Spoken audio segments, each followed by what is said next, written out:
سلام عرض کردیم. موشکاف تا خود روز 13 به در هر بار خدمت شما برسه یه تبریک جانانه موشکافی شده تقدیمتون میکنه. اما حالا بشنوید از تازه ترین سغلمه شیخ فری به پک و پهلوی عظما. رئیس جمهور ایران به مناسبت آغاز سال جدید با رهبر معظم انقلاب اسلامی تلفنی گفتگو کرد.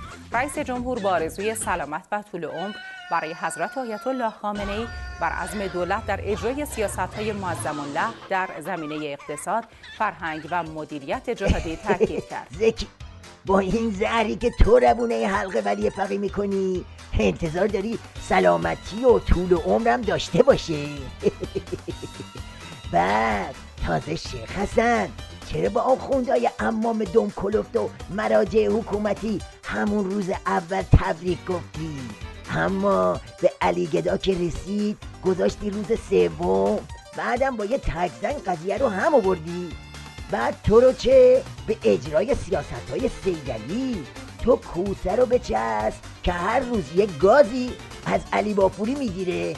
عصر جمعه‌ای که فردا آخرین مهلت نامنویسی بود در حیاط قدم میزدم و منتظر اذان مغرب برای ادای نماز بودم.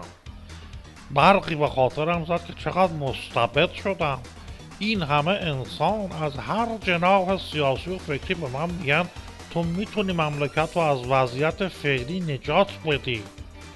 بالاخره نماز رو خوندم و استخاره کردم. بعد از استخاره 3 احتمال دادم.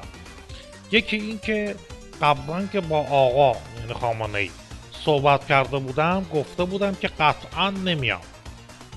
باید به ایشون میگفتم که حالا میخوام بیام، چون حرف قبلی من عوض شده بود.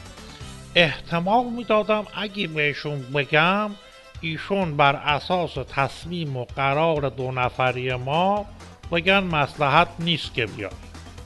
احتمال دوم این بود که شورای نگهبان مانع بشه. سومین احتمالم این بود که انتخابات برگزار بشه، یک اتفاقاتی بیفته و یه مسائلی پیش بیاد و اینا.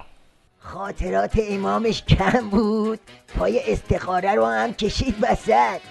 هدف کوسه از همه این آسمون و ریسمون بافیا اینه که بگه آی ایوه الناس، این سیدعلی بود که نذاش من بیام. خب وقتی شکاف اینجوری میزنه بالا، کابوس سیدعلی از قیام بالا میگیره و از ترس به فکر رزمایش و کشکایش میفته. رزمایش اقتدار نوروزی پلیس تهران برای تأمین هرچه بهتر امنیت مردم در این شهر برگزار شد. 800 واحد گشت انتظامی، آگاهی و پلیس راه در کنار 500 نفر از ماموران پلیس افتخاری در رزمایش حضور دارند. قرار است پلیس افتخاری به تدریج در 13 استان دیگر و پس از آن در کل کشور گسترش یابد. گروهان پلیس افتخاری، موتورسوار، پیاده و جشن خودرویی در کوچه ها و محله های خودشون شروع به جشن میکنن تا انشالله بتونن در موضوع پیشگیری از وقوع سرقت به پلیس کمک بکنن. تو گفتی و ما هم باور کردیم. با این همه لشکر و یگان و گروهان میخوای از سرقت اموال مردم پیشگیری کنی یا از سرقت عمامه سارق بزرگ یعنی سیدعلی؟ بدبخت پلیسای مواجب بگیره تو جمع جور کردن اوضاع موندن. بعد تو دنبال پلیس افتخاری یا فکر کردی با عوض کردن اسم از بادمجون پای چشم معاف میشن؟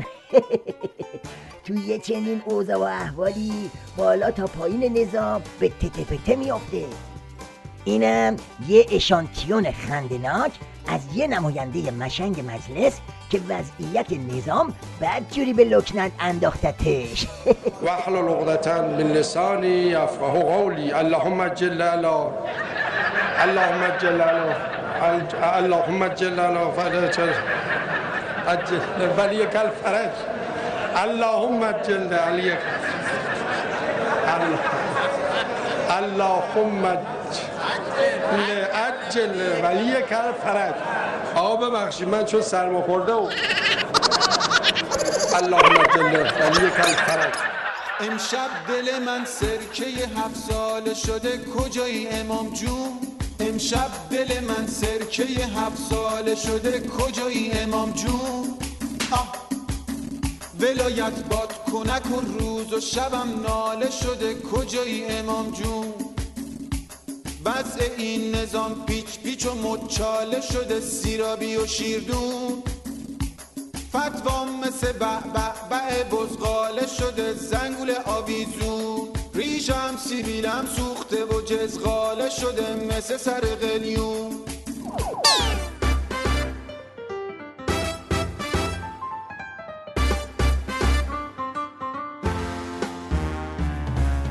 رقصای داغ و شفاف با آقای موشکار، با آقای موشکار.